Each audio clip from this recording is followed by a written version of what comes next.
నమస్కారం NSTV news కి స్వాగతం. నా పేరు సంధ్య. ముందుగా వార్తల్లోని ముఖ్యాంశాలు. కొత్తపేట నియోజకవర్గంలో చీల జగిరెడ్డి ఆధ్వర్యంలో జయంతి వేడుకలు ఘనంగా నిర్వహించిన వైఎస్ఆర్సీపీ శ్రేణులు ఆరోగ్యశ్రీ పథకాన్ని ప్రవేశపెట్టి ప్రతి కార్పొరేటర్ వైద్యాన్ని పేదలందరికీ అందించిన మహానుభావుడు దివంగత ముఖ్యమంత్రి వైఎస్ రాజశేఖర రెడ్డి అని ఆయన 75వ జయంతి సందర్భంగా కొత్తపేట నియోజకవర్గంలో వైసీపీ శ్రేణులు ఆయన విగ్రహాలకు పూలమాలలు వేసి ఘనంగా నివాళులర్పించారు.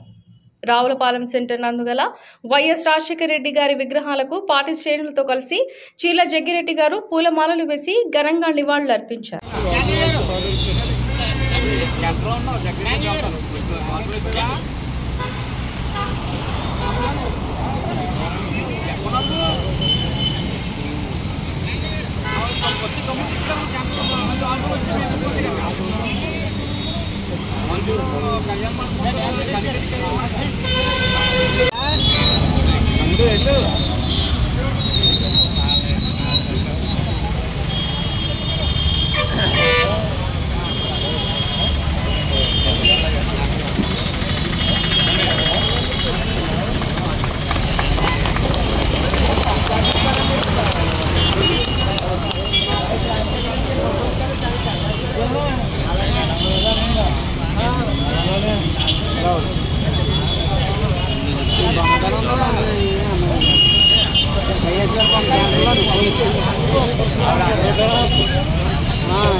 అయిపోయింది.